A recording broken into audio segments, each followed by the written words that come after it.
Welcome to Demand Better Canada.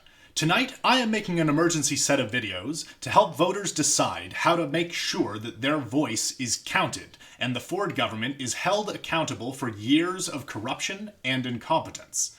At the moment, the Cons may win enough seats to silence most Ontarians, and only by voting for the Progressive Party, most likely to win in each of our ridings, can we stop this distortion of democracy.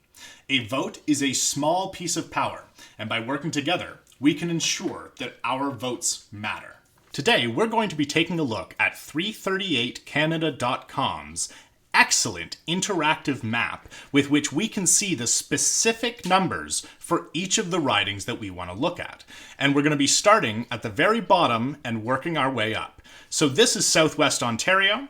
And as you can see, it looks like a sea of blue, but that is mostly because the Conservatives are fairly popular in rural areas, even though they do nothing to serve rural people. Alright, so first we're going to be looking at the city of Windsor. Windsor-Tecumseh is a riding that is currently held by the NDP fairly safely, so you can vote your preference in that riding, but the party with the best shot at beating the Conservatives is the NDP. The same is true of Windsor West, where your vote is even more necessary in order to make sure that the Cons don't take this riding. Essex, the riding just outside of Windsor, is a fairly rural riding, and as a result, the Conservatives have been able to take back a fair amount of the support that they used to have there. However, the NDP is still in by far the best position to challenge them and keep that riding. Right now, it is held by the NDP, and it is likely to stay in the NDP's hands if we vote smart. The riding directly beside that, Chatham-Kent Leamington, I would normally not say that there is even a chance of beating the Conservatives in this riding. However, it is the riding where Rick Nichols, the head of the Ontario Party, is running. So there's a greater chance that he will be able to steal some votes from the Conservatives. As well, the Liberal candidate, due to some kind of procedural reasons, I think they didn't have enough valid signatures on their nomination sheet. They've had to recently drop out. So, for probably the first time in a long time, the NDP has a real shot in that riding at taking it from the Conservatives, because Liberal voters will need to go somewhere, and frankly, the NDP tends to offer slightly better, if not fairly similar, policies.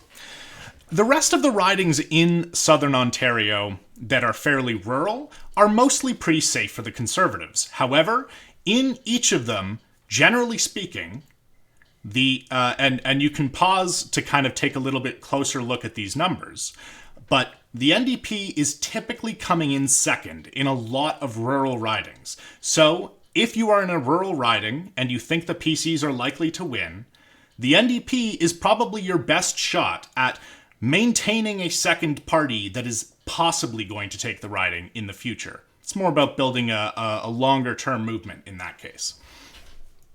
We're going to take a look at London right now. Now, the city of London is entirely held by the NDP. There are 3 ridings there. London Fanshawe is fairly safely held by the NDP, although it is within the margin of error that the Conservatives could take this riding if people don't vote strategically. As well, the riding of London North Centre is a lot closer. Right now, even in the polling aggregates, the NDP are only up by roughly 1 point.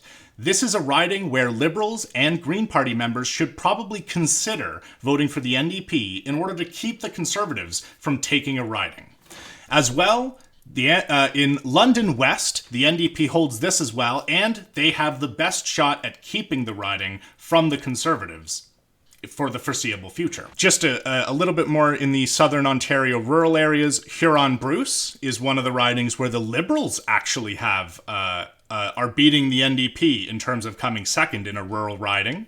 Not so much in Perth, Wellington, not in Oxford, not in Haldimand, Norfolk, not in Brantford-Brant. Okay, I'll admit, I expected some of those ridings to have stronger Liberal presence than they do. I will admit that I did not expect so many low numbers there.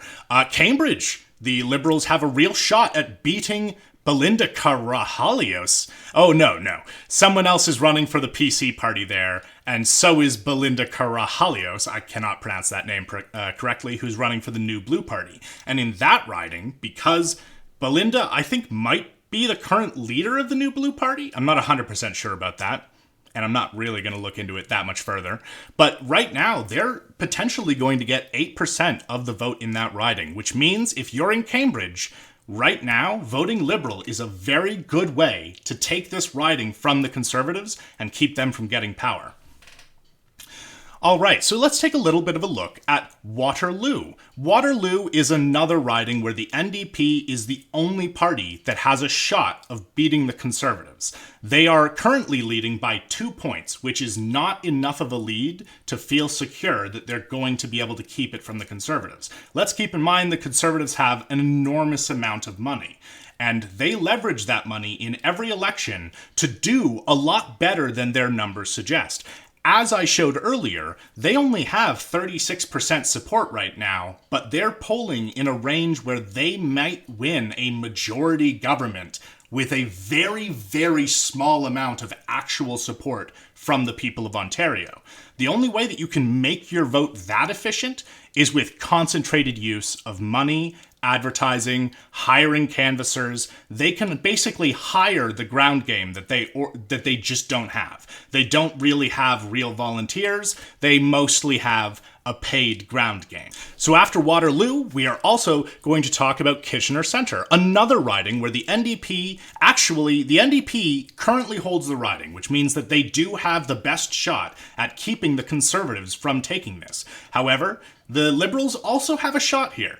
So this is a little bit of a harder one because it is not as clear. Unlike most of the other ridings where the NDP has a solid lead, this is one of those ridings where the Liberals actually could win this seat.